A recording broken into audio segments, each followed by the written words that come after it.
জান্নাতেও যেন একত্রিত হতে পারে। আল্লাহ তুমি তৌফিক দান করো। আল্লাহ আমার এই কলিজার টুকরা যুবক ভাইদেরকে তুমি উমরে ফারুকের মতো কবুল করো। জেলা স্টেডিয়ামে অবস্থানরত আমার মা বোনদেরকে তুমি ফাতেমার মতো, খাদিজার মতো কবুল করো। আমাদের কলিজার টুকরা সন্তানদেরকে তুমি সালাউদ্দিন আল আইয়ুবীর মতো কবুল করো। এই যে ইসলামিক সোসাইটি লালমনিরহাটকে আল্লাহ তুমি কবুল করো। আল্লাহ যে কথাগুলো বললাম এগুলো প্রথমে আমাকে, আমার সব ভাইদেরকে আমল করার তৌফিক দান করো। রব্বানা যালামনা আনফুসানা ওয়া ইন লাম তাগফির লানা ওয়া তারহামনা লানাকুনান্না মিনাল খাসিরিন। রব্বানা লিল্লাহি তাকবীর।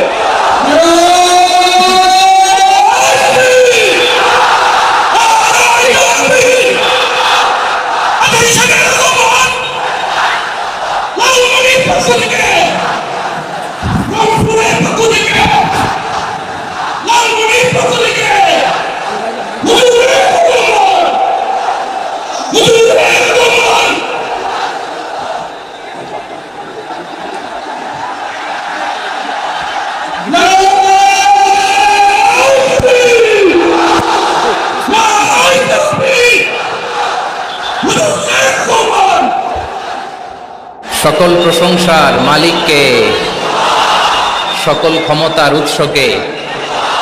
কেউ যেটা পারে না পারে কে, কেউ যেটা দেখে না দেখে কে, কেউ যেটা দেয় না দেয় কে।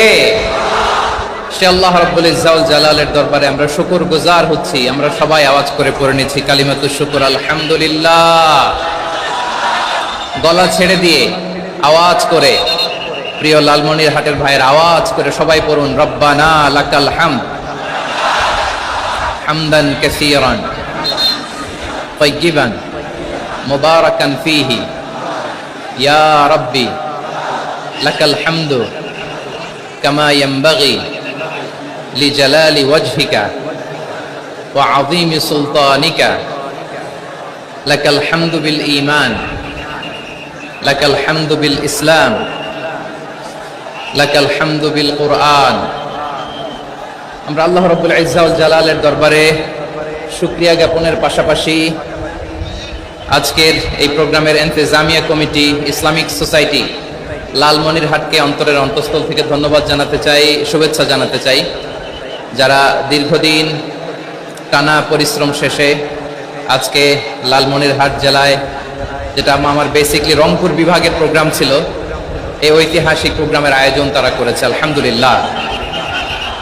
আজকের প্রোগ্রামে সম্মানিত সভাপতি, প্রধান অতিথি, বিশেষ অতিথি, মঞ্চে উপবিষ্ট আপনাদের